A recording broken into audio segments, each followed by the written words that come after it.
वरीनिम here और आज हम एक स्पेशल एपिसोड के साथ है जिसमें we are featuring Janvi Pandya the great, my sister Janvi Pandya.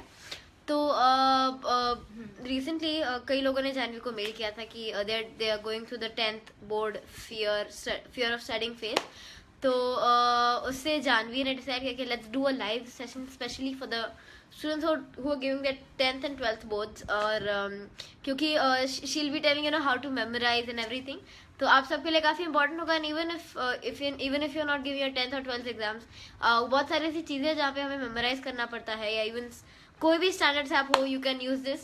So today Janvi will be speaking upon that.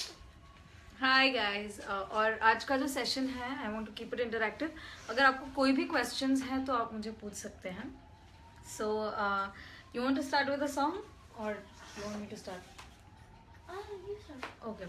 So, पहले थोड़ी सी बात करेंगे and then we'll also keep songs in between. So, सबसे पहले 10th या 12th में जो students appear कर रहे हैं वो मुझे इतने सारे emails आए हैं पिछले एक हफ्ते में कि 10th बोर्ड है, एग्ज़ाम टेंशन है, and these people जो लोग मेरा YouTube वीडियो देखकर उन्होंने email किया है, तो मैंने उन्हीं के लिए एंड ऑल ऑफ यू उनके आपके लिए सेशन रखा है सो दैट 10th को डील करना is not a very difficult thing, 10th exams को। और उसमें बहुत सारी इजी चीज़ें हैं जो अगर हम फॉलो करेंगे तो आपको जो मार्क्स चाहिए आप वो ले सकते हैं। अगर आपके माइंड में 95 है तो 95 is not a difficult thing to achieve. And ये वो लिटरल मोटिवेशनल सेशन ही, ये बहुत प्रैक्टिकल सेशन है, उसमें थोड़ी एप्लीकेशन, साइकोलॉजी की एप्लीकेशन भी होगी।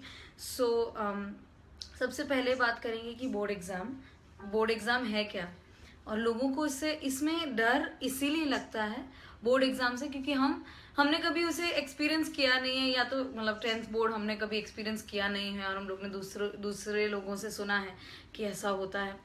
सो जब हमें कोई चीज़ का रियल एक्सपीरियंस नहीं होता तब हम इमेजिन करते कि वो क्या होगा, और उस हिसाब से फिर हम आगे बढ़ते हैं। But it's nothing very difficult. Second चीज़ है कि 12th वाले जो अपियर कर रहे हैं उन्होंने 10th में एक बार फेस किया, बट उन लोग को सब लोग बोलते हैं कि 10th के बाद तो तुमने 11th में टाइम पास किया होगा and you won't be able to handle it अच्छे से इन 12th। तो 12th का भी बोर्ड उतना मुश्किल नहीं है। सिर्फ इम्पॉर्टेंट चीज़ें, 3 चीज़ें बहुत इंपॉर्टेंट है। एक तो आपका प्लानिंग, आप किस हिसाब से प्लानिंग कर रहे हैं। सेकेंड आपका विजन कि बहुत बार कुछ लोग मुझे जैसे किसी का ईमेल था कि मेरा 80% हो गया है, 20% बाकी है। आप बहुत लोगों को पता नहीं होता कि मुझे कितना आता है, मुझे कितना नहीं आता है। तो बहुत ज़रूरी है कि आप लिस्ट डाउन करें कि आपको क्या आता है और क्या नहीं आता है, ताकि उस हिसाब से प्लानिंग हो सकता है। So first is planning, second is your vision and third is your commitment and sincerity. तो आप कितने कमिटेड हैं, आप कितने सिंसियर हैं, वो आपके ऊपर निर्भर है। एंड इट डजेंट टेक, मतलब कुछ लोग 10 घंटे पढ़ते हैं लेकिन उनको इतना सा आता है, और कुछ लोग 2 घंटे पढ़ के उनको सब आ जाता है। सो ज़्यादा समय पढ़ना नहीं, लेकिन क्वालिटेटिव पढ़ाई करना वो ज़्यादा ज़रूरी है। तो और इसमें मेरे पास कुछ सीक्रेट टेक्निक्स हैं जिसके थ्रू मैं खुद बाय हार्ट करती हूँ। जैसे अभी मेरा रिसेंटली ह्यूमन राइट्स पर पेपर था, तो मेरी कॉलेज में सब पॉलिटिकल साइंस वाले स्टूडेंट्स थे, इकोनॉमिक्स वाले स्टूडेंट्स थे। तो मुझे लगा कि उन लोग, और मैं साइकोलॉजी वाली स्टूडेंट, मुझे लगा उन लोग को मुझसे बेहतर मतलब मैं कैसे कम्पीट कर पाऊँगी। लेकिन मैंने क्या किया, मैंने सारे राइट्स, मतलब कॉन्स्टिट्यूशन में सारे आर्टिकल्स बाय हार्ट कर लिए, और इवन ह्यूमन UDHR मतलब इंटरनेशनल जो राइट्स है कि आर्टिकल 1 में ये है, आर्टिकल 2 में ये है, वो सब मैंने बाय हार्ट कर लिया। तो लोगों को लगता है ओह शिट, बाय हार्ट कर लिया, कितना टाइम लगा होगा, बट लिटरली मुझे 10-15 मिनट लगा था। सिमिलरली हमारा एक हिंदी का आंसर था जिसमें हम लोग को फर्स्ट फिल्म से लेके अभी तक की जितनी फिल्म्स है सब बाय हार्ट करनी थी विथ डेट्स। तो उसको तो बाय हार्ट करने में मुझे वरीनियम को भी याद होगा बहुत सारी फिल्मों का नाम। So it's not difficult, 10-15 minute में बाय हार्ट हो जाता है बड़े बड़े आंसर्स, और वो इतने अच्छे से बाय हार्ट हो जाते हैं कि आपको वो पूरी लाइफ याद रहेंगे। So let's begin with a song. So Varenyam हमारे लिए कुछ गाएगा, and can we take can we take a song? हाँ बोलो Varenyam, so we can take a song Aashayein, okay, to begin with.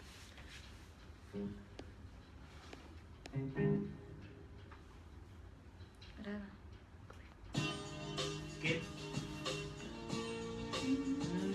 नहीं.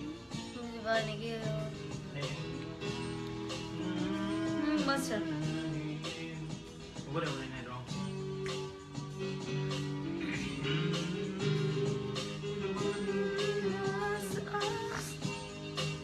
नहीं. आ जाए. सॉरी तूफानों मार दे 1 2 3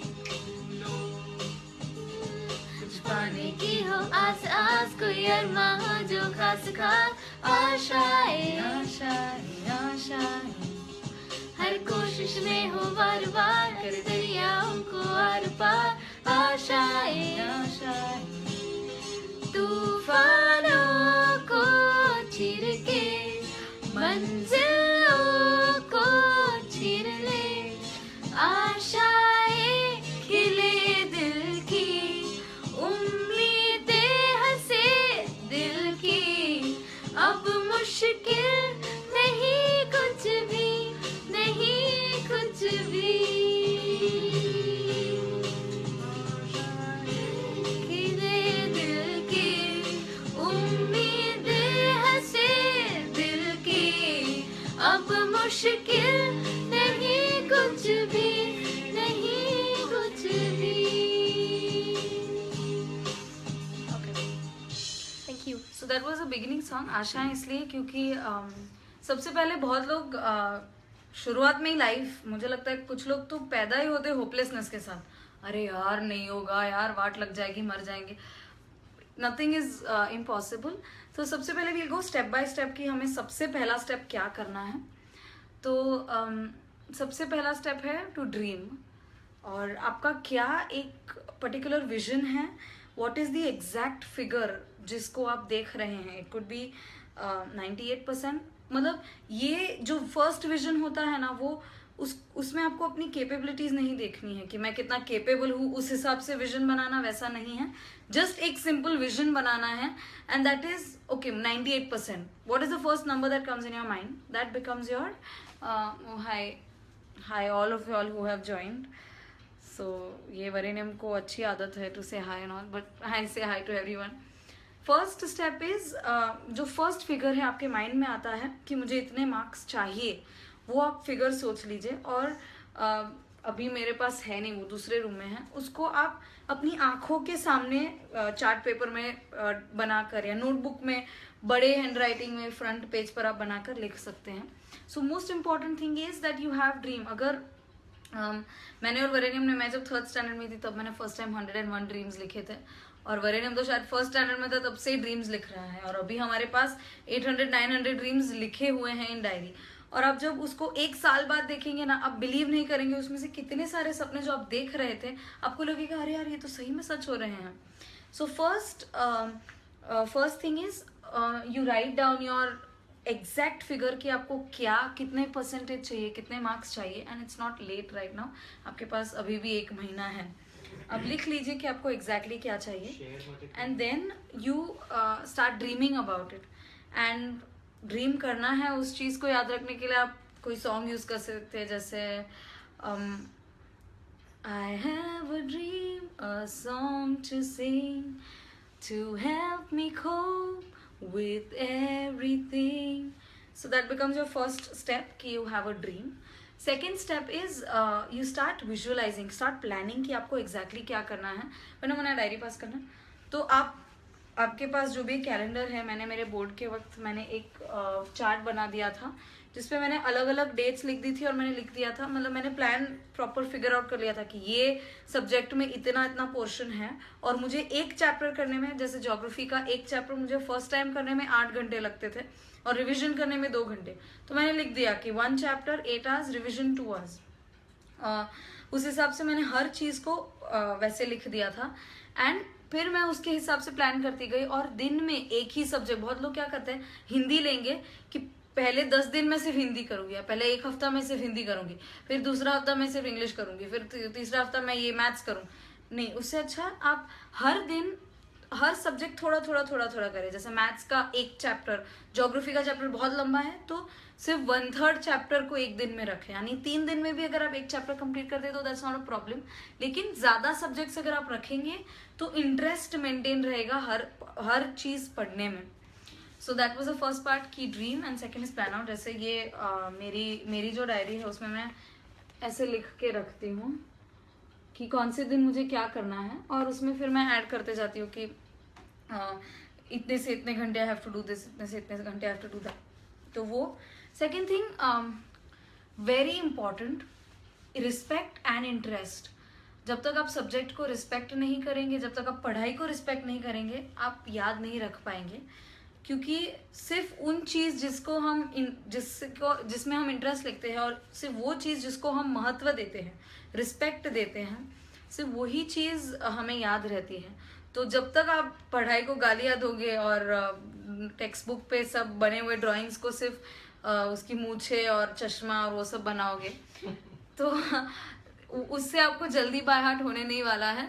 you have to pay attention कि इंटरेस्ट डेवलप करना चाहिए। जैसे अगर हम हिस्ट्री पढ़ रहे हैं तो क्यों हिस्ट्री में इंटरेस्ट की इस चीज के बारे में हमें रिस्पेक्ट हो सकता है, यानी किसी भी चीज के बारे में अगर हम पढ़ रहे हैं, अगर हम फॉर एग्जांपल सुभाष चंद्र बोस के बारे में पढ़ रहे हैं तो मे बी आप यूट्यूब पे उनका एक 1.5 मिनट का वीडियो देख सकते हो, आपको ऑटोमेटिकली उनके लिए रिस्पेक्ट हो जाएगा कि एक्चुअली किसी ने हमारे लिए इतना किया इसलिए आज हम आज़ाद है। या गांधी जी के बारे में अगर आप यूट्यूब पे देखते हैं, सो that is the most important thing कि, और जब टीचर पढ़ा रही है तो instead of making drawings text book में, और बहुत बार हमें मतलब हम लोग ऐसे देखते हैं टीचर को लेकिन हमारे यहाँ पे सिर्फ इन्फॉर्मेशन आती है और यहाँ से निकल जाती है, हमारा बिल्कुल ध्यान नहीं होता। अगर आप ध्यान देंगे तो आपको जब सेकेंड टाइम आप जब बुक खोलने बैठेंगे, खोलकर बैठेंगे, आपको सब ऑटोमेटिक याद आने लगेगा कि अरे हाँ यार टीचर ये कह रही थी। सो that is a very important thing. So first is dream, second is you have to plan, third is keep interest and एक रिस्पेक्ट होना चाहिए सब्जेक्ट के लिए। अब मैं आपको अभी इसको निमोनिक्स बोलते हैं इस टेक्निक्स को। अगर पढ़ने के लिए इजी टेक्निक्स चाहिए तो उसे हम निमोनिक्स बोलते हैं। उसका मैं एग्जांपल वरेनम अभी मेरे रिसेंटली, जैसे मैंने आपको कहा, हिंदी के लिए मुझे सारी फिल्मों का इतिहास याद करना था, तो मैंने यही किया था कि वरेनम ने मुझे एक अच्छी सी स्टोरी बना के दी थी क्योंकि मेरे पास इतना टाइम नहीं था। वरेनम, तुमको स्टोरी याद है? થોડુંક શેર કરવાનું કે ને, બેચ શેર થયા છે हाँ, જેથી ફ્રેન્ડ્સ ને ફાયદો ठीक થાય। है। सो ऐसे बहुत सारे लोग हैं जो इंडिया में पढ़ते हैं और उनमें से बहुत सारे लोग हैं जो 10th में हैं और जो बोर्ड देने वाले हैं, કોઈ પણ હા सॉरी, जो पढ़ते हैं और 10th 11th कोई भी स्टैंडर्ड से ये चीज़ तो काम आने वाली है। इसीलिए प्लीज़ डू शेयर, क्योंकि आपके टाइमलाइन में से बहुत सारे लोग हो सकते हैं जिनकी अपने एग्जाम से फास्ट बोल रहे हैं। जिनको अपने एग्जाम से बहुत टेंशन हो रहा होगा या you know they must be in a lot of stress, तो अगर आप शेयर करेंगे तो शायद उन तक भी पहुंचेगा and they can learn new ways and tricks to learn. So that is why please you share आपके, और इनफैक्ट किसी को ये बहुत काम भी आ सकता है, सो दैट इज वाई। हाँ, तो वरेनम, तुमको याद है मेरा answer? Sum of the Raja Harishchandra and Raja Harishchandra ने पद्मावती से शादी की थी और हाँ। फिर उनकी कोई गर्लफ्रेंड थी जिसका नाम एक फिल्म पे बेस्ड था, तो पद्मावती ने उनको डांटा था और उसने एक फिल्म का मूवी आया था जैसे गुस्सा है वैसा कुछ, और वैसे मतलब बहुत ही अलग था। जैसे हम लोग ने बहुत सारी फिल्म्स ऐसे बाहर की, जैसे आनंद नाम के लड़के को जंजीर में बांध दिया तो उसमें आनंद जंजीर 2 फिल्म्स आ गई हैं। वैसे पूरा हम लोगों ने एक स्टोरी बनाया था जिससे जानवी को अपनी फिल्म याद हो। तो ऐसा हम लोग एक स्टोरी लाइन भी बना सकते हैं। जैसे वरेनम वेरी कोई भी एक टेक्स्ट बुक मैं आपको भी एक लाइव एग्जांपल दिखाती हूँ कि किसी भी चीज को, जैसे एक लंबा आंसर है 10 मार्क्स या 13 मार्क्स का आंसर रहता है, तो उसके लिए हमें बहुत सारे पॉइंट्स बाय हार्ट करने पड़ते हैं। तो मैं आपको एग्जांपल देती हूँ। कोई भी एक लंबा आंसर का लॉन्ग आंसर होता है, उसके आप पॉइंट्स बना सकते हैं और पॉइंट्स के हेडिंग की एक आप स्टोरी बना सकते हैं। जैसे मेरे 10th स्टैंडर्ड ज्योग्राफी का एक आंसर था कि मुंबई में जितने भी सी पोर्ट्स हैं जहाँ पे शिप आती हैं उसको बाय हार्ट करना था और उसकी कैरेक्टरिस्टिक्स की उसमें क्या स्पेशलिटी है वो सब करना था। तो मैंने एक शॉर्ट फॉर्म बनाया था कोल्हावर विशाखाचे ट्यूशन कारण मुंबई जेव्हा मरवानू काम, यानी कोल्हा मतलब कोलकाता, देन विशाखा यानी विशाखापट्टनम, चे मतलब चेन्नई, ट्यूशन मतलब ट्यूटिकॉर्न, कारण मुंबई मतलब मुंबई, जवा मतलब जवाहरलाल नेहरू पोर्ट, मरवा मतलब मारवे नू, और काम काम का कुछ एक था, I think some city from क। तो मैंने उस मतलब आज भी मुझे 4-5 साल बाद मुझे वो चीज़ याद है कि वो पूरा आंसर, और मुझे सिर्फ इतना बाय हार्ट करना पड़ा था और मुझे पूरा का पूरा आंसर इन लाइन याद रह गया था।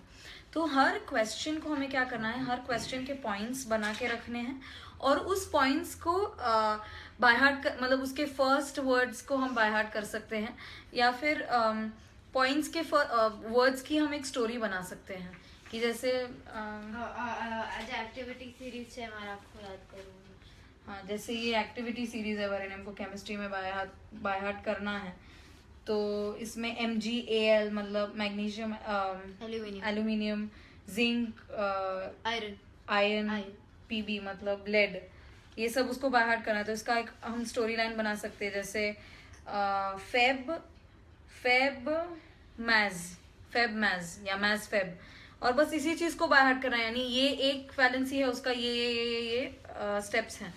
मतलब हर एक पॉइंट का अगर हम फर्स्ट वर्ड भी ले और उसके रिलेटेड एक वर्ड बनाएंगे तो हम वो कर सकते हैं। भैया मुझे यहाँ पे कुछ क्वेश्चंस दिख रहे हैं, मुझे कई बार आंसर्स याद नहीं रहता, तो मैं क्या करूँ, यही एक सोल्यूशन है कि अगर आपको छोटे छोटे आंसर्स याद नहीं रह रहे हैं तो आप उसके लिए ड्राइंग्स बना सकते हैं। मैं अभी लेके आती हूँ, जब हम एक सॉन्ग करेंगे तब तक मैं मेरी नोट्स लेके आती हूँ, आपको पता चलेगा।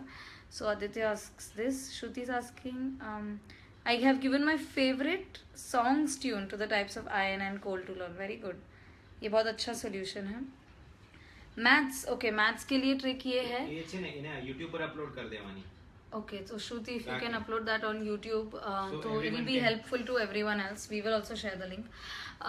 Okay, Kumar Rahul says give me tricks for maths. For maths के लिए बेस्ट ऑप्शन ये है कि आप क्या कर सकते हो, आप उसकी जो भी फॉर्मूलाज आपको बाय हार्ट करनी है उसको आप 10 बार लिख लीजिए एक पेज पर, तो आपको by heart formula by heart हो जाएगी और फिर प्रॉब्लम सॉल्व करना बहुत मुश्किल। मतलब हम लोग क्या करते हैं, हम लोग फॉर्मूला देख देख कर प्रॉब्लम सॉल्व करने में टाइम वेस्ट करते हैं। उससे अच्छा बेटर है कि फॉर्मूला इतनी अच्छे से बाय हार्ट हो जाए कि हमें कोई भी प्रॉब्लम सॉल्व करने में प्रॉब्लम ना हो।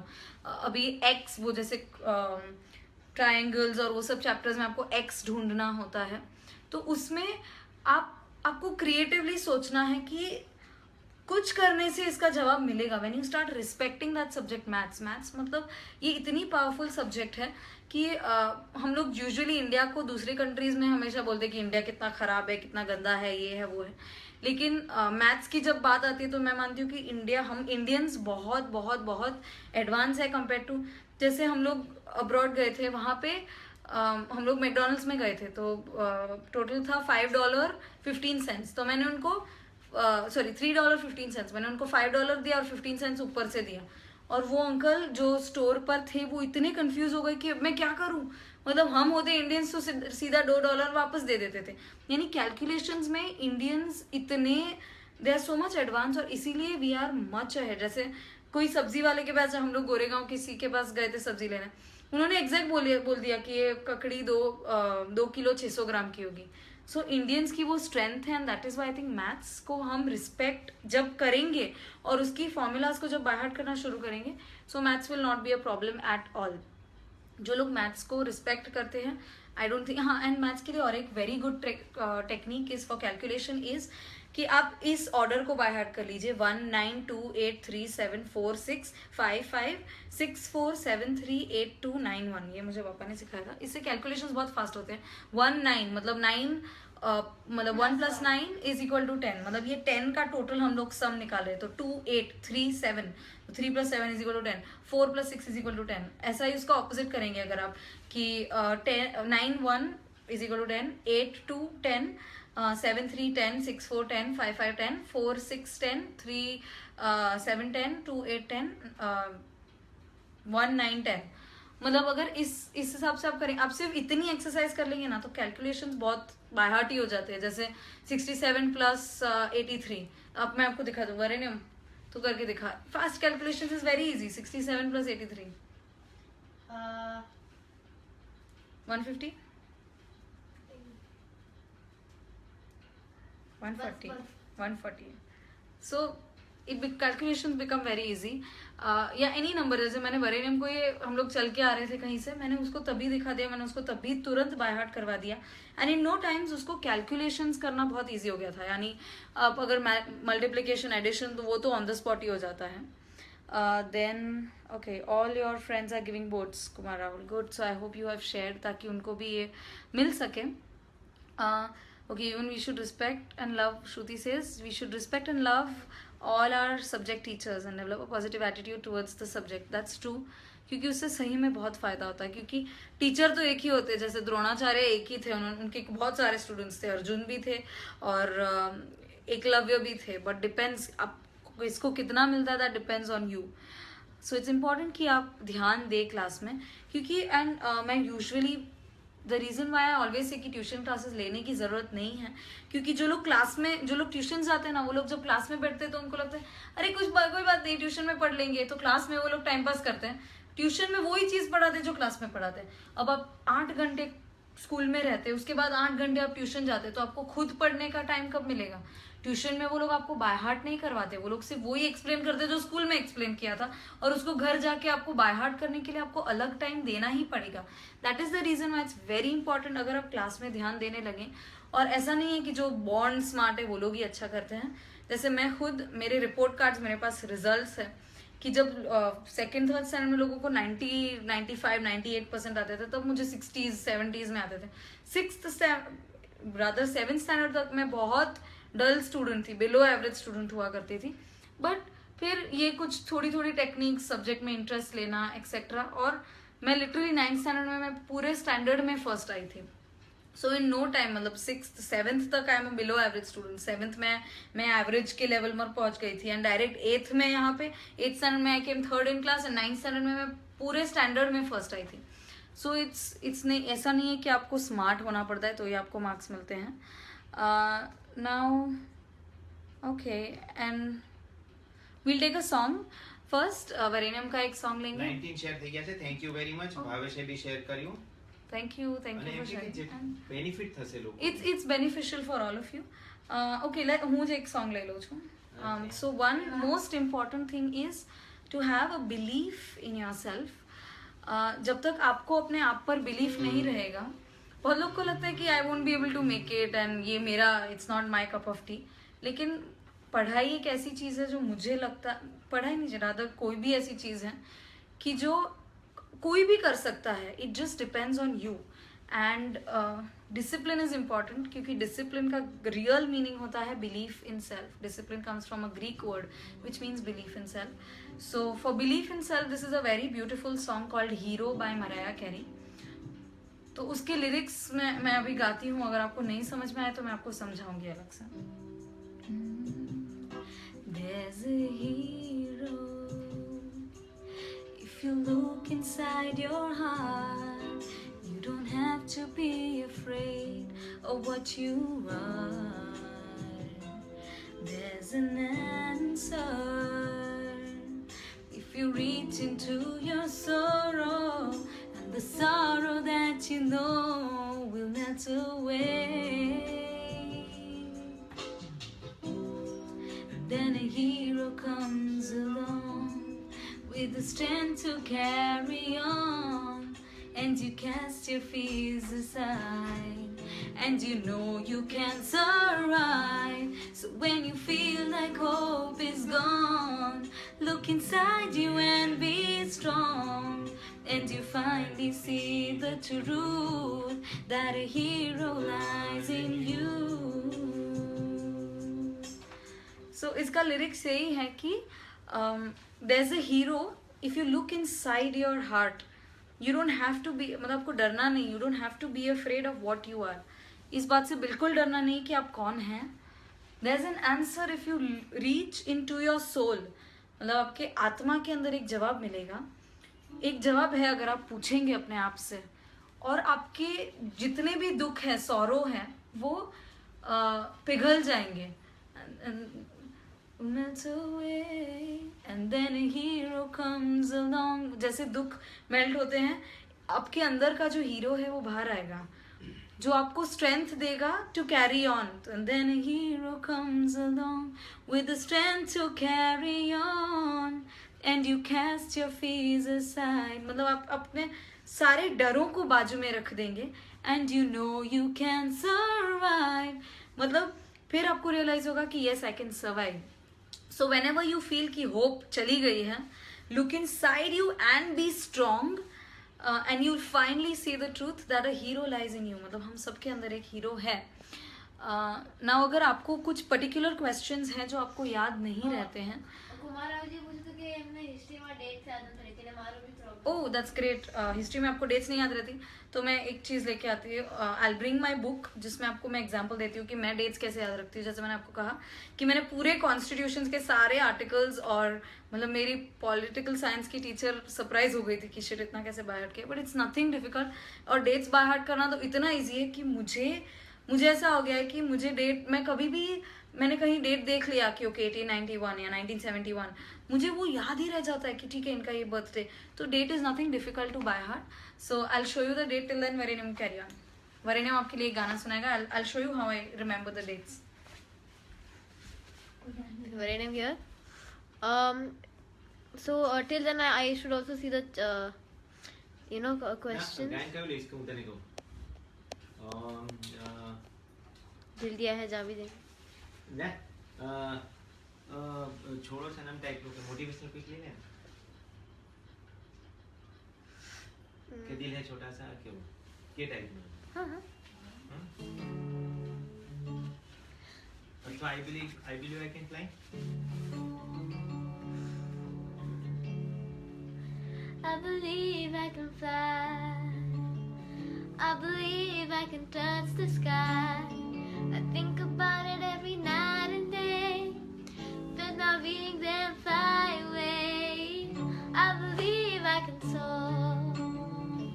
Let me all through that open door. I believe I can fly.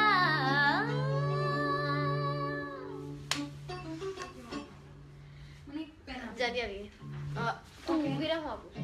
So for dates मैं आपको अभी मैं आपको दिखाती हूँ कि मैं कैसे डेट्स बाय हार्ट करती हूँ. सो हर एक नंबर के लिए आप एक एनिमल असाइन कर सकते हैं. और इसी तरह से मैंने हर एक आर्टिकल को बाय हार्ट किया था. जैसे ये 1 नंबर जो है, 1 के लिए मैं एक रेलवे ट्रैक बनाती हूँ. Thank you. ये जेल पेन है तो ये शायद खड़े में नहीं चलेगी. तो 1 के लिए बन गया रेलवे ट्रैक. अगर आपको दिख रहा हो तो आपको शायद उल्टा दिखेगा, तो मैं इसको उल्टा लिखने की कोशिश करती हूँ. 2 के लिए एक डक बनाना है. ये डक हो गया 2. मतलब जब ये 1 नंबर आएगा तो आपको एक रेलवे ट्रैक याद रखना है. 2 नंबर के लिए आपको डक याद रखना है. 3 के लिए आपको ओम याद रखना है. 4 के लिए आपको मैंने उल्टा लिख दिया, सॉरी. 4 के लिए आपको टेबल याद रखना है. 5 के लिए आप पेंटागन या फिर स्टार बना सकते हैं 5 के लिए. और 6, इसको मैं उल्टा लिखने की कोशिश कर रही हूँ. आई होप विजिबल हो. 5 भी सीधा हो गया. हाँ, आई नो 4 और 5 सीधा हो गया है. सो 6 के लिए यू कैन मेक 6 के लिए you can make a person जिसका बहुत बड़ा पेट है. मतलब ये उसका पेट है, ये इंसान है. 6 के लिए ना, ठीक है. 7 के लिए मैं हार्ट बनाती थी, क्योंकि नॉर्मली शादी में 7 फेरे होते हैं ना, तो मैं उसको इस हिसाब से याद रखती थी. तो 7 के लिए मैं हार्ट बनाती हूँ. आपको जो कंफर्टेबल है आप वो बना सकते हो. 8 के लिए मैं बिल्ली बनाती हूँ लाइक दिस. 9 के लिए मैं एक इंसान जो सोच रहा है ऐसा बनाती हूँ. और 10 यानी ये बन गया रेलवे ट्रैक, और एक फुटबॉल बना देती हूँ साथ में. तो ये 10 बन गया. अभी अगर आपको याद रखना है कि Gandhi ji was born in 1869, तो गांधी जी की डेट ऑफ बर्थ याद रखनी है आपको 1869। तब आपको ये याद रखना है कि गांधी जी, आप ऐसे उसकी एक स्टोरी बना सकते हैं कि एक रेलवे ट्रैक था और उसके ऊपर एक बिल्ली बैठी थी और तभी वहां पर एक बड़ा पेट वाला इंसान आया, मतलब ये उल्टा हो गया, सॉरी, बड़ा पेट वाला इंसान आ गया और उसको देखकर ये इंसान सोचने लगा और महात्मा गांधी जी पैदा हो गए। So something like that. तो इस हिसाब से आप डेट्स याद रख सकते हैं। वर्ल्ड वॉर कब शुरू हुआ, तो अगर आई थिंक वर्ल्ड वॉर 1942 में शुरू हुआ। 1942 में for example quit India movement शुरू हुआ। तो उसको याद रखने के लिए आपको याद रखना है कि एक रेलवे ट्रैक था, उसके ऊपर एक इंसान सोच रहा था, क्योंकि 9 नंबर वो इंसान सोचने वाला था। तो एक रेलवे ट्रैक है, उसके ऊपर एक इंसान सोच रहा था और टेबल पे बैठे बैठे सोच रहा था और वहां पे एक नीचे बतख तैर रही थी। So that becomes quit India movement. और वो इंसान सोच रहा था, बतख तैर रही थी और फिर अचानक उसको थॉट आ गया कि ओके क्विट इंडिया मूवमेंट करना चाहिए। तो quit India movement 1942। So this is how you आप डेट्स बाय हार्ट कर सकते हैं और बहुत मजा आता है कि Abhishek Singh so funny, but this is how मुझे अभी तक इतनी सारी डेट्स इसलिए बाय हार्ट है। और जैसे साइकोलॉजी में हम लोग को रिसर्चर्स जैसे याद रखने होते हैं, ये मेरी साइकोलॉजी की नोट्स की बुक है, तो मुझे हर कौन से रिसर्चर ने, मतलब हम लोग को एक एक आंसर में कभी कभी 3-3 4-4 रिसर्चर्स होते हैं, तो कौन से रिसर्चर ने क्या, कौन सी ईयर में, कौन से डेट पे क्या रिसर्च किया था, वो भी मुझे बाय हार्ट हो ही जाता है। तो मैं उसको नोट्स इस हिसाब से बनाती हूँ। और मुझे रिसर्चर्स अगर बाय हार्ट करने हैं ना, तो मैं ऐसे ड्राइंग्स बनाती हूँ। ये जो है ना, वो है हेरोडोटस और ये सामिक करके एक इंसान है। मतलब मेरे हर पेजेस पर ड्राइंग ये है ना, ये चार्ल्स डार्विन है। मतलब मैं उनको गूगल करती हूँ और एक बार अगर मैं उनका ड्राइंग बना देती हूँ तो मुझे हमेशा याद रह जाता है कि ओके ये इंसान है, ये कॉनराड लॉरेंस है। मतलब ये सब साइकोलॉजिस्ट या मतलब और रिसर्चर्स और साइंटिस्ट्स के नाम हैं। तो मैं उसको इस हिसाब से ड्राइंग बनाती हूँ। अगर आपका ड्राइंग अच्छा नहीं तो भी डजेंट मैटर, आपको सिर्फ अलग अलग चीज़ें, जैसे आपको जैसे गांधी जी के लिए मैं क्या करती हूँ, बहुत सिंपल है। जब मुझे गांधी जी का कुछ भी याद रखना होता है तो मैं सिर्फ सिंपली इतना कर देती हूँ। अगर आपको दिख रहा है तो ऐसा, ये गांधी जी, मतलब ये उनका सिर है, ये उनके चश्मे हैं। अगर मुझे नेहरू करना है ना, तो मैं ऐसी टोपी बना देती हूँ। अभी अगर आपका ड्राइंग अच्छा ना भी हो तो भी इतने आप कुछ सिंबल्स बना सकते हैं, या किसी रिसर्चर को आप अलग अलग नाम दे सकते हैं, तो उस हिसाब से आप उस चीज़ को बाय हार्ट कर सकते हैं। अब अगर मुझे बहुत लंबे लंबे आंसर्स, मैं अपने इसमें से एग्जांपल देती हूँ कि अगर मुझे बहुत बहुत लंबे लंबे आंसर्स, जैसे यहाँ पर मुझे ये याद रखना था कि कौन से मंथ पर कौन सा डेवलपमेंट होता है बच्चे का। तो यहाँ पे जैसे 3rd मंथ है, 5th मंथ है, 8th मंथ है, 10th मंथ है, तो मैं ऐसे ही देखती हूँ कि 3 मंथ्स यानी बतख 3.5, मतलब बच्चे को मैं सोचती हूँ कि 3 मंथ्स पर बच्चा, या 3 मंथ्स यानी ओम, बच्चा ओम कर रहा है और वो 3.5 इंच का हो गया। मतलब मैं उस हिसाब से, जैसे 5 है तो स्टार है। और मैंने UDHR मतलब universal declaration of human rights के जो आर्टिकल्स है, उसमें 40 आर्टिकल्स मुझे जो बाय हार्ट, नहीं 20 आर्टिकल्स मुझे जो बाय हार्ट करने थे, मैंने ऐसे ही बाय हार्ट किया था कि जैसे आर्टिकल 1 है या 2 है तो 2 इज फॉर इक्वालिटी। तो मैंने देखा कि 2 बतख है, वो बोल रही कि मैं भी इक्वल हूँ, मैं भी इक्वल हूँ, तो आर्टिकल 2 बन गया UDHR का इक्वालिटी। वैसे आर्टिकल, कोई भी रैंडम आर्टिकल मैं सोचती हूँ, जैसे आर्टिकल 10 है, तो आर्टिकल 10 में मैंने एक वो रेलवे ट्रैक बनाया था और बाजू में फुटबॉल बनाया था। सो आर्टिकल 10 का मतलब है कि you have a right to have a fair listening and a fair trial. मतलब कोर्ट में कोई भी आपकी बात सुन सकता है। तो उसके लिए मैंने इस हिसाब से याद किया था कि रेलवे ट्रैक पर अगर आप फुटबॉल खेलोगे तो आपको कोई सुनाएगा और आपको सुनना पड़ेगा। तो मैंने उसको उस हिसाब से मैंने कान ड्रॉ कर दिया था उसके बाजू में। तो उस हिसाब से मैं एक एक आर्टिकल को बाय हार्ट करती हूँ। या डेट्स को भी उसी तरह बाय हार्ट करती हूँ। अभी हिस्ट्री में बहुत सारे, जैसे जर्मनी वर्ल्ड वॉर में क्या, जर्मनी के क्या क्या, अभी मेरे पास मेरी 10th स्टैंडर्ड की हिस्ट्री बुक है नहीं, वरना मैं आपको एग्जाम्पल ही देख के दिखाती थी। बट जैसे बहुत बहुत बहुत ज़्यादा लंबे आंसर्स हैं तो उसका मैं हमेशा मैं क्वेश्चन बनाती हूँ। जैसे मैं यहाँ पे भी मैंने बनाया ही है इस नोट्स में, लेकिन ये साइकोलॉजी, इसमें आपको हिस्ट्री का बहुत नहीं आएगा। बट मैंने हर आंसर का एक जैसे यहाँ पे मैंने लिखा है क्वेश्चन 1, तो क्वेश्चन 1 है अर्ली चाइल्डहुड, उसके मैंने 13 पॉइंट्स है जो मुझे बाय हार्ट करने थे अर्ली चाइल्डहुड फर्स्ट क्वेश्चन के। तो मैंने उसके शॉर्ट फॉर्म्स बना ही दिए कि ओके इसके ये क्वेश्चंस हैं। और जो क्वेश्चन मुझे मुश्किल लगते थे या मुझे अच्छे से नहीं आते थे उसको मैं ऐसे सर्कल कर देती हूँ, तो मुझे याद रहता है। अभी इसमें भी मैंने ड्राइंग्स यूज़ किए हैं कि जहाँ पे ये एक कॉन्सेप्ट है सेंट्रेशन साइकोलॉजी में, उसमें ईगोसेंट्रिज्म में माउंटेन का एक्सपेरिमेंट किया है, तो मैंने माउंटेन ड्रॉ कर दिया है। यहाँ पर कंजर्वेशन मतलब यहाँ पे 2 ग्लास ड्रॉ किए हैं, तो उसका एक्सपेरिमेंट, तो इसको मैं हमेशा उस हिसाब से वो करके आई बाय हार्ट इट। मैं हमेशा ड्राइंग्स ज़्यादा बनाती हूँ, जैसे यहाँ पर भी आपको दिखेगा। So it becomes very easy, पढ़ने में टाइम भी कम लगता है और अलग अलग कलर्स आप यूज़ कर सकते हैं इन मेकिंग योर नोट्स। जब खुद के नोट्स बनाते हैं तो it's much easier to by heart. Okay, anyway to complete exam paper without time out leaving any question? Yes, that's a very good question.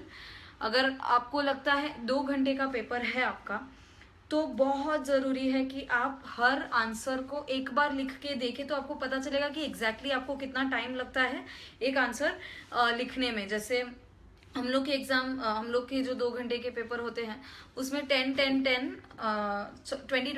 Marks के questions होते हैं, यानी 60 मार्क्स का पेपर फॉर 2 आवर्स। तो उसको मैं calculate करके divide कर देती हूँ। अगर आपको कैलकुलेट करना नहीं आता हो तो 2 घंटे यानी 120 मिनट्स, 120 डिवाइड बाई 60, यानी आपको पता चल जाएगा कि या अगर आपको फॉर एग्जांपल मेरे उसमें जब मैं कैलकुलेट करती हूँ तो 1 घंटे में अराउंड 30 मार्क्स मुझे लिखने मिलता है। यानी 1 घंटे को अगर हम 3 पार्ट में डिवाइड करेंगे तो 20 मिनट्स फॉर 10 मार्क्स मुझे हर आंसर करना है। और आपको घड़ी लेके ही जाना है, और वैसी घड़ी नहीं कि जिसमें वो उसके जो हैंड्स हो बहुत छोटे हो, अच्छी घड़ी, ताकि आपको क्लियरली दिखाई दे कि कितना टाइम है। एग्जैक्ट 1-1 मिनट आप अगर काउंट कर सके तो ये देखना है कि घड़ी हाथ में नहीं रखनी है, वहाँ पे पेपर के सामने ही रखनी है। और आप जब आंसर लिखना शुरू करोगे 10 मार्क का आंसर, आपको देखना है कि ओके 10 मार्क के लिए मेरे पास फॉर एग्जाम्पल 5 मिनट्स है, क्योंकि या 10 मार्क के लिए मेरे पास 20 मिनट्स है, सॉरी, तो 5 मार्क्स के लिए मेरे पास 10 मिनट है। तो मैं हमेशा जैसे ही बेल रिंग स्टार्ट होता है I count my exact 10 minutes, और फर्स्ट आंसर से लेके मेरा जो 10 मार्क्स का आंसर होता है वो टाइम में अगर नहीं ख़त्म हुआ तो मेरा तभी मैं जल्दी लिख के, भले तभी हैंडराइटिंग खराब हो लेकिन मैं तभी कुछ भी करके उसको 10 मिनट्स में ख़त्म कर देती हूँ। Only then you can complete an entire paper. Specially जो लोग ICSE बोर्ड दे रहे हैं और CBSE बोर्ड दे रहे हैं या ISC और CBSE का 12th, so it is very important that you time your self very well. और जो HSC भी दे रहे हैं, जैसे इंग्लिश पेपर जो 12th का है, मैंने HSC 12th में दिया था, SSC नहीं दिया था, मैंने ICSE दिया था, so I don't know about 10th, but 12th का जो HSC पेपर है उसमें लीफलेट लिखना होता है और ऐसे लिखना होता है। सो इट्स वेरी इंपॉर्टेंट कि इतने अलग अलग क्वेश्चंस को आप एग्जैक्टली टाइम करके रखें कि मेरे इतने मार्क्स के पेपर में मुझे इतना टाइम मिलता है, तो मेरे पास 5 मार्क के लिए कितना मिनट रहेगा, उसको आपको बाय हार्ट करके ही जाना है कि ओके आई कैन नॉट, मैं 10 मिनट से ज़्यादा 5 मार्क्स के क्वेश्चन को नहीं दे पाऊंगा या नहीं दे पाऊंगी, सो आपको सिर्फ उतना टाइम देना है। Now I'll see anybody has some other questions. जैसे Shruti Singh, I had made some small quotes for economics. मैं आपके देता जवाब। That's good. That's what I do for eco as well. And okay, welcome Abhishek.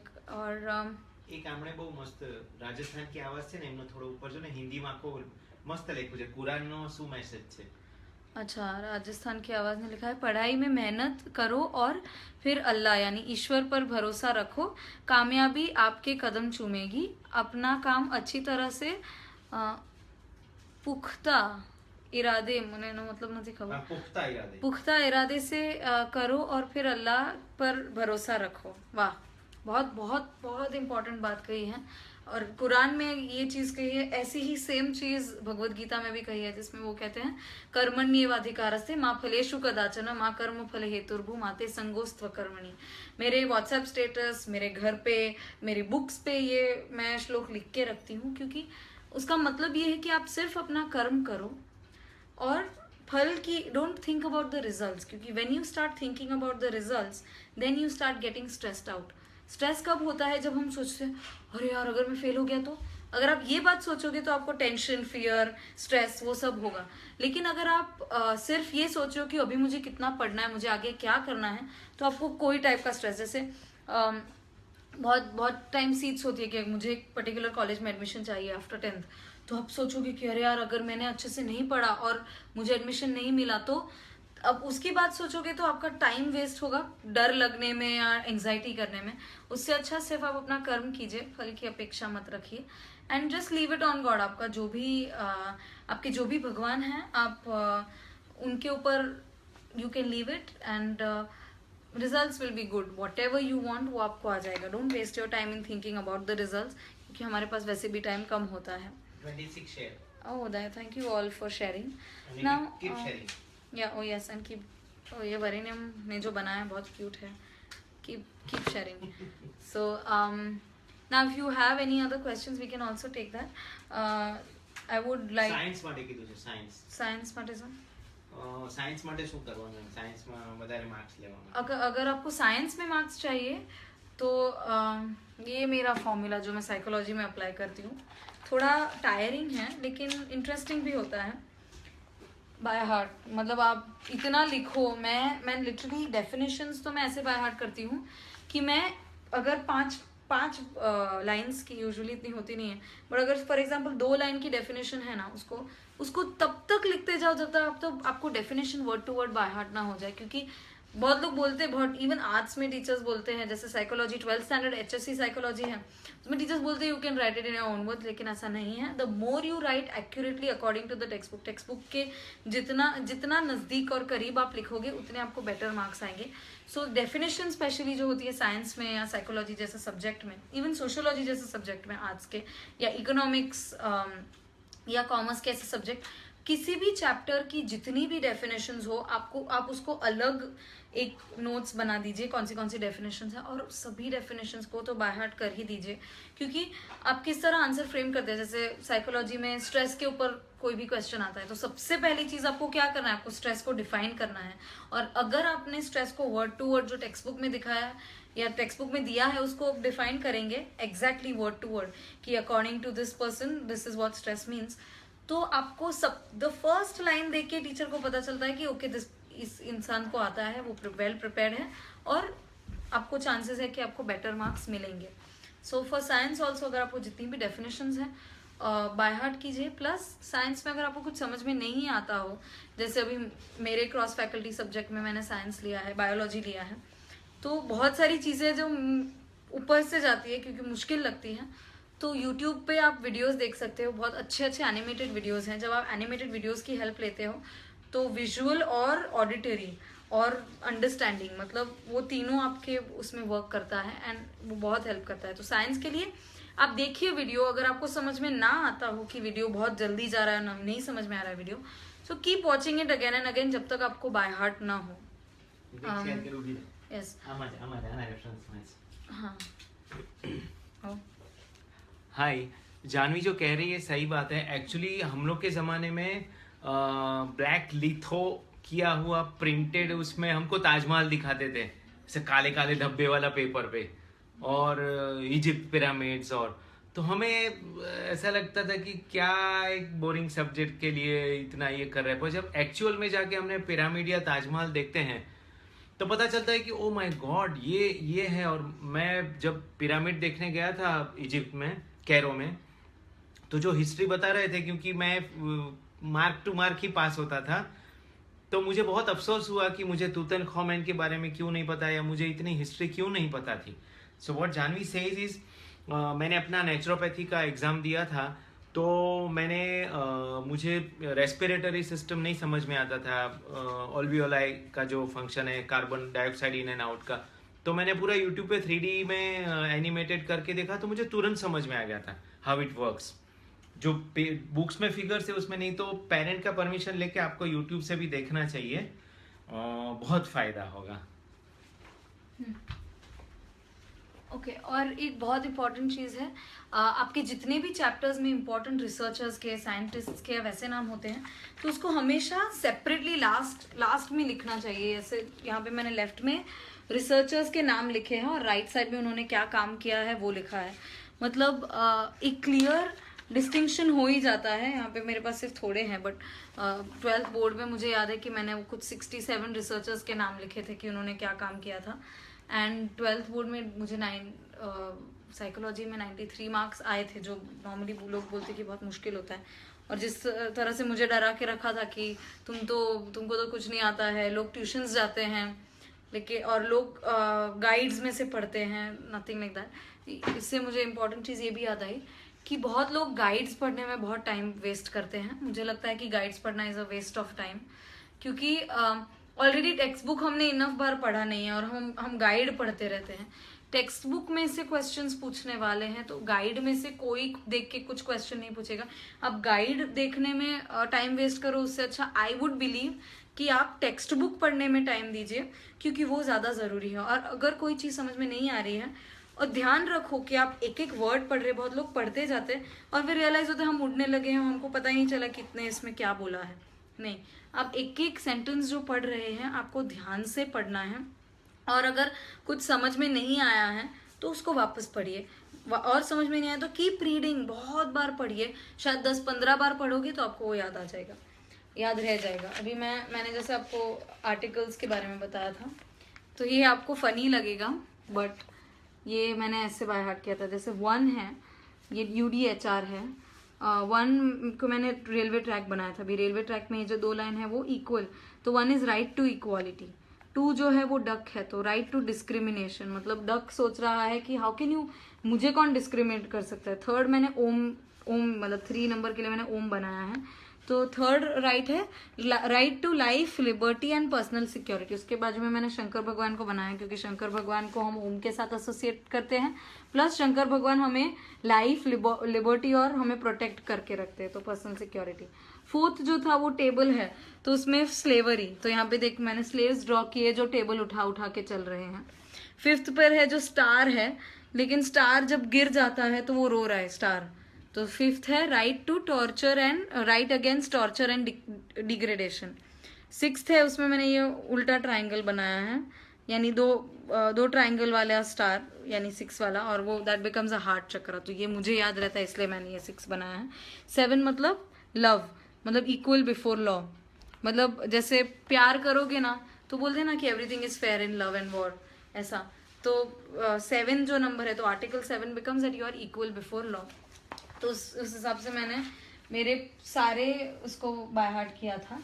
उसके अलावा एक दूसरा type का आर्टिकल है, मेरे एग्जाम्पल में दे रही हूँ क्योंकि मैंने खुद बनाया है, तो उसमें अलग अलग टाइप के, जैसे वुमेन राइट्स के लिए मुझे सारे आर्टिकल्स बाय हार्ट करने थे, तो उसके लिए मैंने बना दिया था dress, TPP, knee, here, M, DDESS, dress, TPP, knee, here, M, मतलब DDESS, D मतलब डेफिनेशन है, फिर दूसरा D है वो ड्यूटी है, E जो है वो इक्वालिटी है, S जो है वो स्पेशल मेजर्स है, दूसरा S जो है वो स्टीरियोटाइप्स है। तो मतलब फर्स्ट लेटर को लेकर आप ये बना सकते हैं। दूसरा जो एक टेक्निक हम साइकोलॉजी में पढ़ते हैं,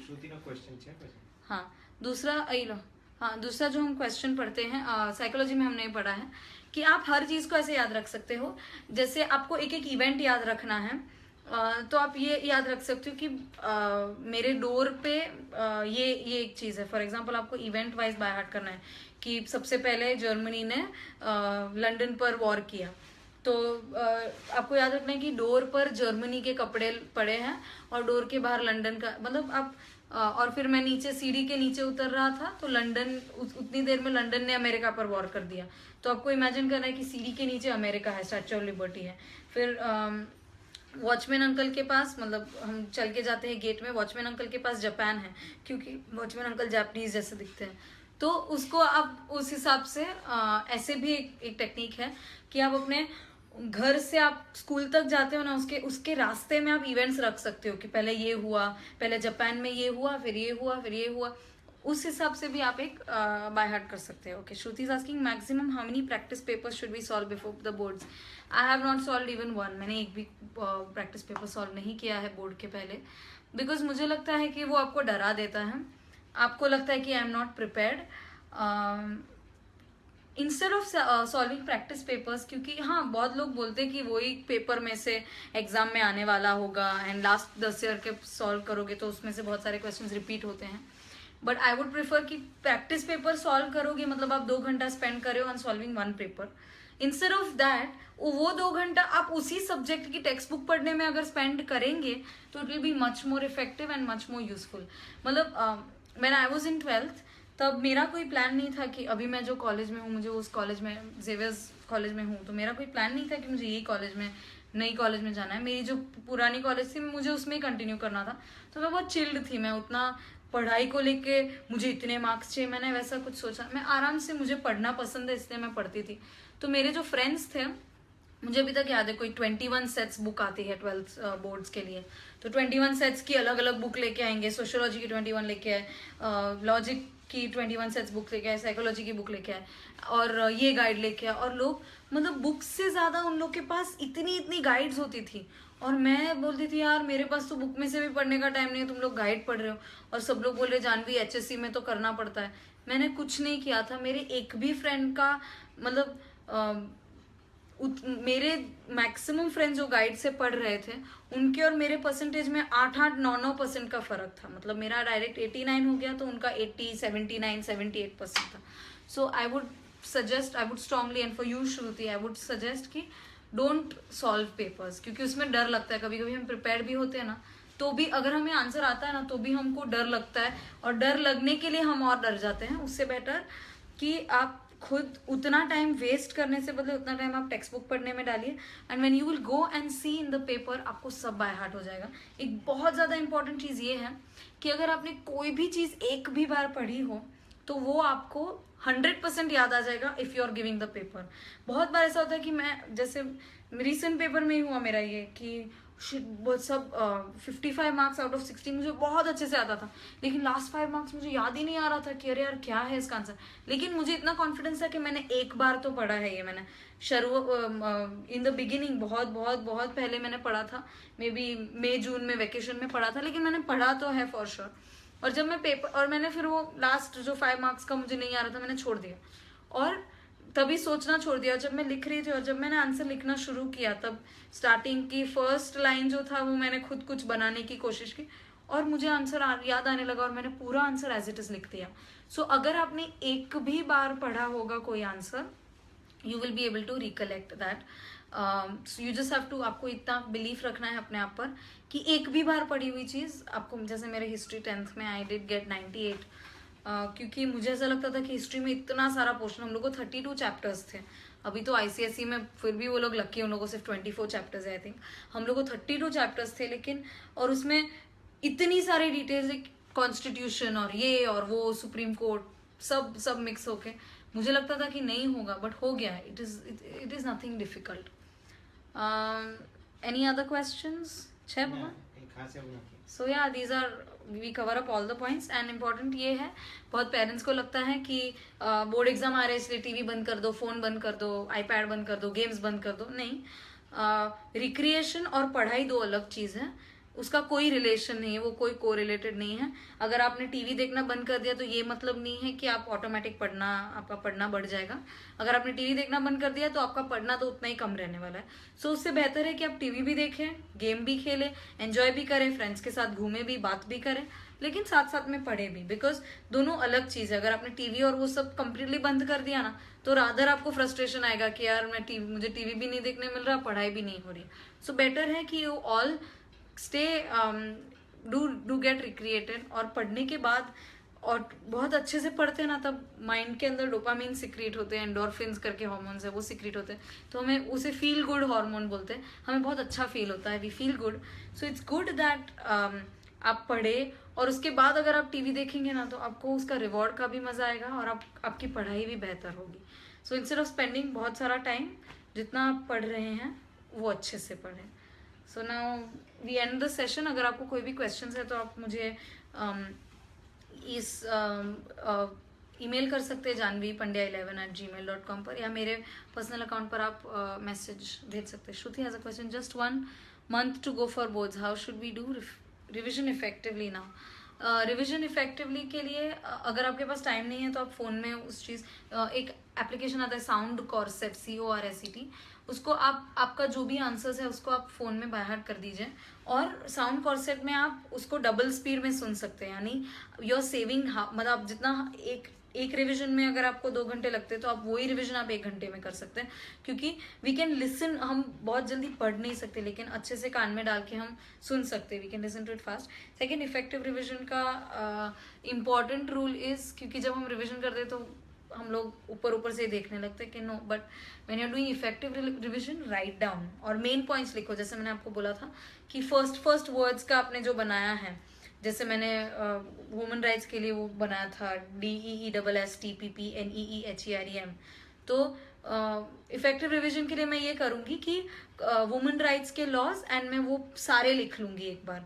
सो once you write it down, instead of wasting your time reading वो बड़े बड़े पैराग्राफ्स पढ़ने से के बजाय आपने जो शॉर्ट फॉर्म्स बनाए हैं और आपने जो ब्रीफ आंसर्स लिखे हुए हैं उसको आप अगर रीराइट अच्छे से लिखेंगे, so that is the best way of revision. क्योंकि आपको लिखने की भी प्रैक्टिस हो रही है, या अगर आपने किसी चीज़ के ड्राइंग्स बनाए हो, कि मैथ्स के फॉर्मूला के आपने ड्राइंग बनाया हो कि जैसे A/B=C, अगर for example I mean A/B=AB होता है, बट जस्ट एन एग्जाम्पल, तो आपने जो भी शॉर्ट फॉर्म बनाए हैं आप उसको ड्रॉ कर दीजिए. So best way to revise is write down the answers very much in brief. मैं I can send you pictures of that, Shruti, कि मैं I write it very briefly. मतलब एक आंसर को मैं I write it in 5 words, 1 whole answer, जो बड़ा एक पैराग्राफ हो या दो साइड्स का आंसर हो, I write it in 5 words, 10 words और मैक्सिमम 5 sentences, उससे ज़्यादा नहीं. एंड इफ देन अगर मुझे कमेंट ये भी ईमेल किसी का आया था कि इट्स माय प्लेजर श्रुति, मुझे किसी का ईमेल ये भी आया था कि अभी मेरा पोर्शन हो गया, मुझे रिवीजन करने में बहुत बोर होता है, मुझे मन नहीं हो रहा रिवीजन करने का. So don't put a lot of stress on your self. बहुत स्ट्रेस मत कीजिए. अगर आपको मन नहीं हो, आप कंप्लीटली प्रिपेयर है तो एक छोटा सा ब्रेक लीजिए and keep it for your self. मतलब बुक के सामने बैठ के, मेरी एक फ्रेंड थी, वो बोलती है मैं रो के पढ़ रही थी, मतलब क्योंकि उसको पढ़ना पड़ रहा था तो वो रो के पढ़ रही थी. ऐसा मत करो. वेट, बुक बंद करके रख दीजिए, कुछ और कीजिए. You can relax, chill out, और बुक के बारे में सोचना ही छोड़ दीजिए. शायद 1 दिन या 2 दिन आपके वेस्ट हो जाएंगे, लेकिन फिर आप वापस से you will come back to being serious about, sincere about your study. हाँ, यस कुमार अजय, आप साइंस के स्टूडेंट हैं तो मैंने साइंस के लिए भी बताया है कि how you can buy heart.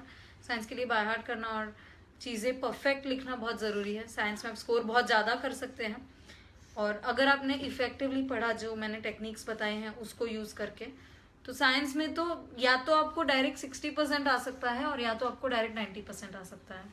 सो थोड़ी सी अगर आप एफर्ट डाल देंगे तो साइंस में you can score wonders. And arts में ऑफकोर्स क्रिएटिव होना पड़ता है, तो आर्ट्स में it's a little more difficult to score. But आपको कोई भी डाउट है तो you can write to me any time. And so that we end the session with Varenyam का कोई भी एक song. Varenyam, anything you want to listen to? We can take any one song बाबा. हाय वरेण्यम, हाँ. तने कैसे? मैं वरेण्यम जी को ऑफिशियली इनविटेशन देना चाहूँगी. शायद वो एक लेटर के लिए वेट कर रहे हैं. अच्छा, आप फिजियोथेरेपी क्लिनिक में जॉब करते, तो आप पढ़ रहे हैं क्या? आप साइंस के स्टूडेंट हैं लेकिन जॉब भी कर रहे हैं, मतलब आप इंटर्नशिप कर रहे हैं कि स्टूडेंट हैं? I don't know, I am waiting for your reply. तब तक Varenyam will sing nice song for you. So it's just relaxing. Oh, no complaint song, you've heard that. No complaint ले लो भाई. खबर से It's very important कि आप exam time में relax भी हो एंड आप अपने रिक्रिएशन टाइम के लिए कुछ रखें. And O yes, last thing, आप जब पढ़ रहे हैं तो डोंट स्टडी कंटिन्यूसली, मतलब 3 घंटा पढ़ लिया और 3 घंटा ब्रेक लिया, नो. बेटर ऑप्शन इज 1 घंटा पढ़ो, 10 मिनट का ब्रेक, अदरवाइज आधा घंटा पढ़ो, 5 मिनट का break. That's a very good option, उससे बहुत अच्छे से याद रहता है.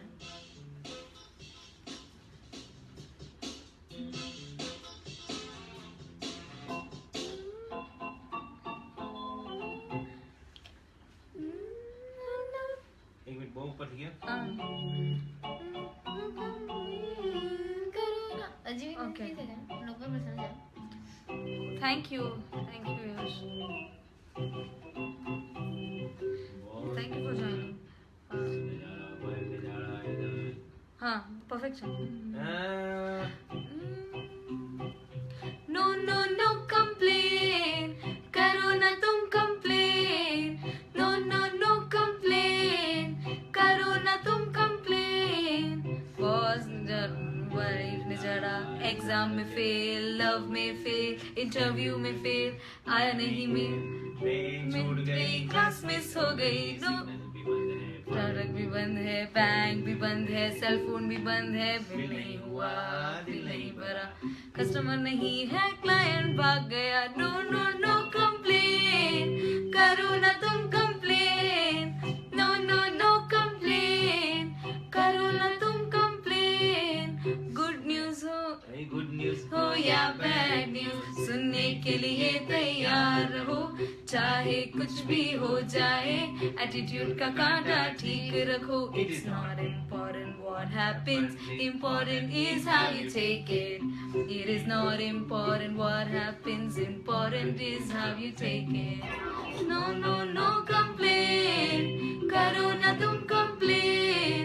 नो नो नो कंप्लेन, करो ना तुम कंप्लेन. जितना टाइम कंप्लेन करते हैं उतना टाइम, अगर काम करते तो उतने टाइम में हम आगे बढ़ते हैं. Government is very good, situation is also good. नजरिया अगर अच्छा हो तो ये जहां भी अच्छा है. नो नो नो कंप्लेन, करो ना तुम complain. No no no complain, करो ना तुम कंप्लेन. रहेंगे खुश, गम का न करे अफसोस. When you get a little chance, just pass the humor and smile a little, of course. Complain, करो ना तुम complain. No No, no complain, करो ना तुम कंप्लेन. बापू बापू. सो इसमें भी एक बहुत खूबसूरत लाइन है कि जितना टाइम कंप्लेन करते हैं उतना टाइम अगर काम करते तो उतने टाइम में हम आगे बढ़ते हैं. थैंक यू श्रुति, बहुत अच्छा सॉन्ग है. जब छोटे छोटे बच्चे जो लोग बहुत कंप्लेन करते हैं ना मम्मा, उन लोग को अगर हम ये गाना सुनाते हैं ना तो बहुत सारा इम्प्रूवमेंट आता है उनके माइंड में. सो અને પપ્પાજી लास्ट गीत लेવું છે વરે નેમનું. सो एक एनी रिक्रिएशनल सॉन्ग, कोई भी सॉन्ग, कभी कभी हमें एक छोटे, जैसे मैंने बोला नहीं कोई सारू है ना पॉपुलर, आधा घंटा अगर हम पढ़ रहे हैं और उसके बाद 5 मिनट्स आप अगर ब्रेक ले रहे हैं तो आप कुछ एक सॉन्ग सुन सकते हैं. आपको बोर हो रहा है तो आप वरेनम का भी सॉन्ग सुन सकते हैं on YouTube. Half an hour 5 minute break, not ज्यादा. 30 शेयर्स થઈ ગયા છે. बहुत लोग ब्रेक लेते हैं ना और घड़ी नहीं देखते हैं. जो लोग, ये लोग होते हैं जो एग्जाम में भी कभी घड़ी नहीं देखते और ब्रेक लेते हैं और देखते हैं अरे यार मैंने 6 बजे ब्रेक लिया था 9 बज गए. 3 घंटे का break is not affordable. Yes, so this is the last song. एक एनकरेजमेंट के लिए, रिक्रिएशन के लिए, सॉरी किसी ने लिखा था एनकरेजमेंट के लिए सॉन्ग. एनकरेजमेंट के लिए there is a you can do it song which we will upload सून.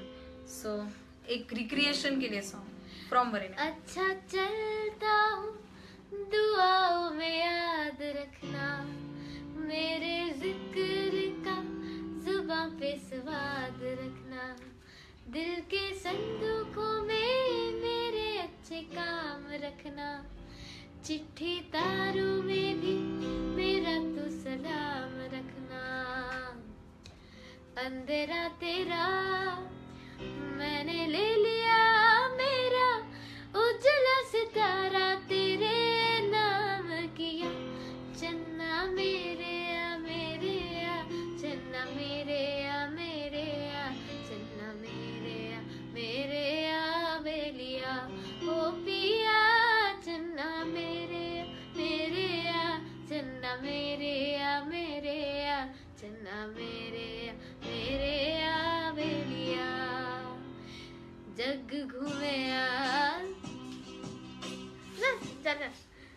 जग घूमया थारे जैसा ना कोई, जग घूमया थारे जैसा ना कोई,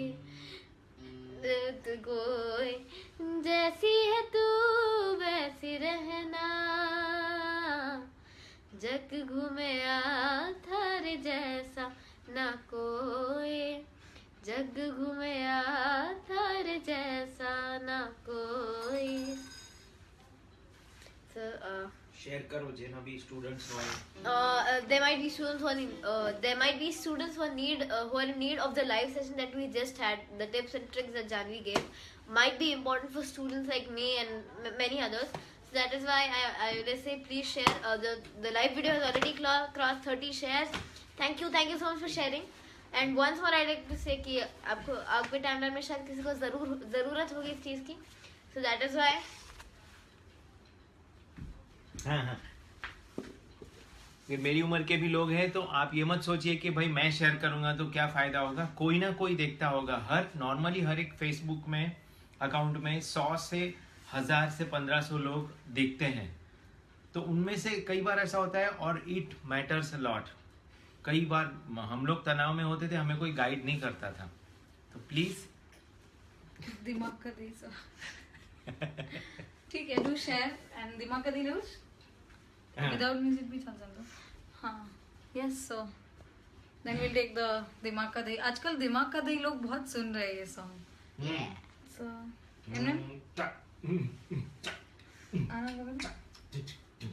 मम्मी डैड हुआ करो. Okay, cool. 1, 2, 3. मम्मी डैडी को लगे उनकी बात है सही, पर मत करो मेरे दिमाग का दही.